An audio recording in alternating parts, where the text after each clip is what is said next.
जंगल का राजा कौन? शेर। पर इस जंगल का राजा शेर नहीं है, इस जंगल का राजा एक हाथी है जिसका नाम है गजेंद्र, गजराज। महाराज इसका इतना बड़ा परिवार जिसका कुछ कहना नहीं। एक दिन गर्मी का समय, गर्मी के समय में अपने परिवार से घिरा हुआ चल रहा था, पसीने से लथपथ।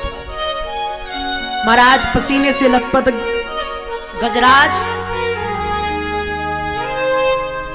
एक सरोवर की ओर बढ़ता है। पानी पीने के लिए प्यास लगती है महाराज। पानी पीने के लिए गया, पानी पिया। पानी पीने के बाद उसमें स्नान करने लगा। अब पहले अपनी पत्नियों को, अपने बच्चों को स्नान कराया। पत्नी और बच्चों को स्नान कराकर खुद स्नान करने की बारी आई। पहले जल में जाए, फिर बाहर आकर अपने शरीर को रेत में घिसे, फिर जल में जाए, फिर बाहर आकर रेत में घिसे, फिर जल में जाए। महाराज ऐसे करते करते उसने उस स्वच्छ जल को, उस साफ जल को गंदा कर दिया। अब माताओं कोई बाहर से आए और आपके घर को गंदा करे तो कैसा लगेगा? खुशी होगी कि ना, ये कितना बढ़िया आदमी, कितना अच्छा है, गंदा कर रहा है हमारे घर को, अच्छा लगेगा? क्रोध आएगा, गुस्सा आएगा, कहां से आ गया है जाने, जाता भी नहीं है और घर को भी गंदा कर दिया है। यही हाल एक ग्राह उस जल में रहता है, मगरमच्छ। महाराज उस मगरमच्छ को बड़ा क्रोध आया। गजेंद्र के पांव को पकड़ लिया अपने मुंह से, गजेंद्र को जल के अंदर खींचने लगा। गजेंद्र भी कोशिश करता बाहर खींचने की। अब बाहर अंदर करते करते बहुत साल बीत गए, गजेंद्र की शक्ति खत्म, क्योंकि जल का जीव जल में और थल का जीव थल में बलवान रहता है महाराज। पत्नियों ने जोर लगाए, पत्नियां भी छोड़कर चली गई। बच्चों ने जोर लगाए, बच्चे भी छोड़कर चले गए। मित्र बंधुओं ने जोर लगाए, मित्र बंधु भी छोड़कर चले गए। आखिरी में पता क्या चला कि सब झूठा है महाराज, परिवार संसाधन सब खराब है। गजराज सोचता है जिस परिवार के लिए मैं मर मिटने तक के लिए तैयार था, आज वही परिवार मुझे मरने के लिए छोड़कर चला गया। और जब सब जगत के सहारे छूट जाते तो एक सहारा मात्र रह जाता है, क्या? हरि की अंत समय याद आई। ओ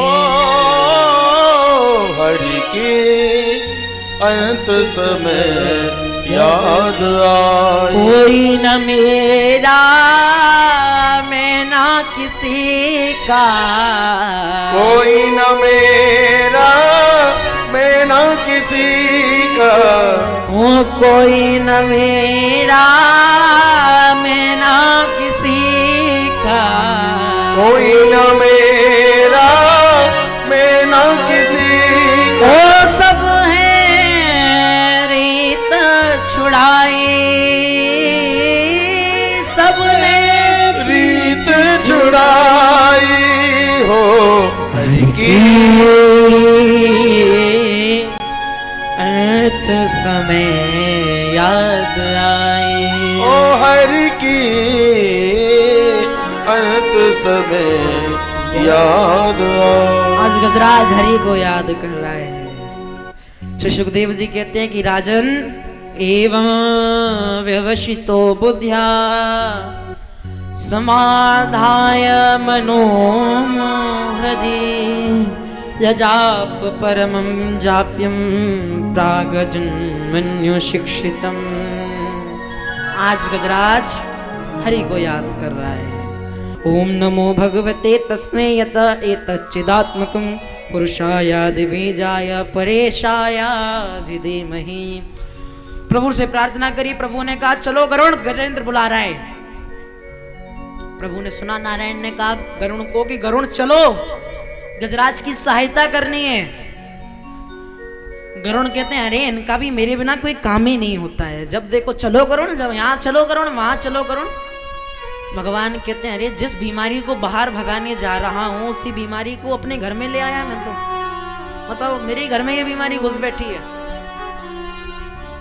तो ये बीमारी मेरे ही घर में घुस बैठी है। महाराज अब ये बताइए डॉक्टर के घर में कोई बीमार है, घर में किसी को बुखार है, और बाहर से फोन आया है, पड़ोस से फोन आया है कि डॉक्टर साहब हमारे घर में भी किसी को बुखार हो गया है।